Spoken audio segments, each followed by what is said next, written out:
السلام علیکم ورحمۃ اللہ وبرکاتہ۔ Welcome back to my channel. آپ سب کو جمعہ مبارک۔ تو چلیے آج ہم ایک پیاری سی اور بہت سی بہترین حدیث سنیں گے۔ میری آواز تھوڑی سی خراب ہے کیونکہ طبیعت خراب ہے، موسم بھی چینج ہو رہا ہے، اس وجہ سے میری آواز کو تھوڑی سی خراب ہے، تو انشاءاللہ ٹھیک ہو جائے گی۔ سب گھروں میں طبیعت خراب ہونے کی وجہ سے آواز کی پرابلم ہے بہت زیادہ، سردی کھانسی ہر گھر میں لگی ہوئی ہے۔ اللہ تعالیٰ ہر ایک کو شفا دے اور مجھے بھی شفا دے، آمین ثم آمین۔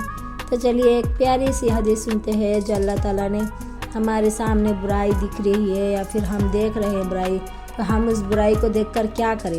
ہم تو بندے ہیں، کمزور بندے ہیں، تو اللہ تعالیٰ نے ہم کمزور بندوں کے لیے کیا حدیث فرمائی ہے؟ تو چلیے ایک حدیث پڑھتے ہیں۔ حضرت ابو سعید خدری رضی اللہ تعالیٰ عنہ سے روایت ہے کہ رسول اللہ صلی اللہ علیہ وسلم نے فرمایا، جو کوئی تم میں سے کوئی بری اور خلاف شرعی بات دیکھے تو لازم ہے کہ اگر طاقت رکھتا ہو تو اپنے ہاتھ سے یعنی زور و قوت سے اس کو بدلنے کی یعنی درست کرنے کی کوشش کرے، اور اگر اس کی بھی طاقت نہ رکھتا ہو تو پھر اپنی زبان سے ہی اس کو بدلنے کی کوشش کرے، اور اگر اس کی بھی طاقت نہ رکھتا ہو تو پھر اپنے دل ہی میں، اور یہ ایمان کا ضعیف ترین درجہ ہے۔ یہ حدیث صحیح مسلم کی ہے۔ اس کی تھوڑی تشریح ہم سن لیتے ہیں۔ اس سے پہلے حدیث میں ایک خاص طبقے کی بدکاری اور بدکرداری کے خلاف حسب استطاعت جد و جہد کو لازمہ ایمان قرار دیا گیا تھا، اور اس حدیث میں ہر برائی اور ہر شرارت کو روکنے اور اس کو بدل ڈالنے کی مقدار اطاعت، سعی و کوشش کا عام حکم فرمایا گیا ہے، اور اوپر والی حدیث کی طرح یہاں بھی اس کے 3 درجے بتلائے گئے ہیں۔ نمبر 1، اگر طاقت و قدرت حاصل ہو اور اس کے ذریعے اس برائی کو روکا جا سکتا ہو تو طاقت استعمال کر کے اس کو روکا جائے۔ نمبر 2، اگر طاقت و اقتدار اپنے ہاتھ میں نہیں ہے تو زبانی افہام و تفہیم اور پند و نصیحت ہی سے اس کو روکنے کی اور اصلاح کی کوشش کرے۔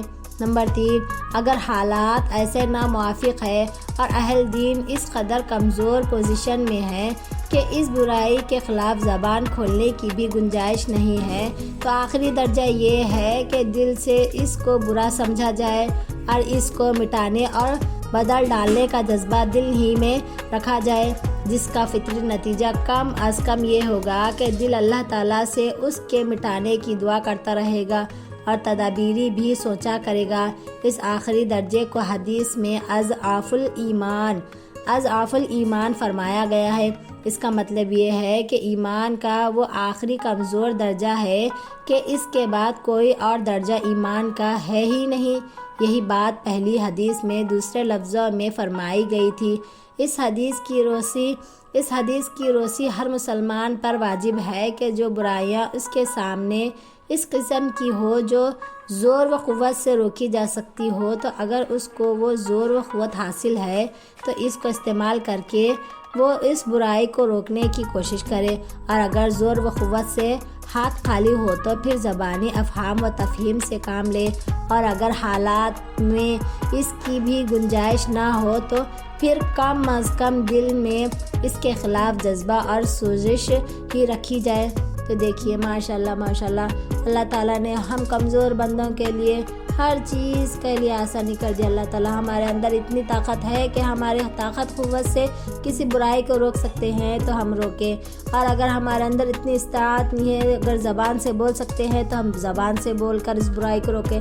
اگر ہمارے اندر زبان سے بولنے سے بھی اگر ہمارے سے بہت زیادہ پوزیشن ایسی ہے کہ زبان بھی ہم اٹھا نہیں سکتے، تو ہم اپنے دلوں میں دل سے یہ کہے کہ یا اللہ اس برائی کو مٹا دے، اللہ تعالیٰ اس برائی کو ختم کر دے، تو اللہ تعالیٰ نے ہم مسلمانوں کو، ہم بندوں پر کتنی آسان زندگی، کتنی آسانیاں فرمائے ہیں۔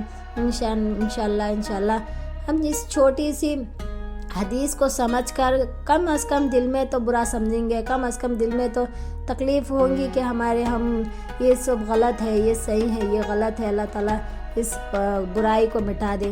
تو انشاءاللہ ہم ان حدیثوں کو کہنے سننے سے کئی گنا زیادہ عمل کی توفیق عطا فرمائے، آمین ثم آمین۔ اگر آپ کو یہ ویڈیو پسند آئی ہے تو لائک، شیئر اور سبسکرائب کرنا مت بھولیے تاکہ میں ڈیلی ویڈیوز ڈال سکوں۔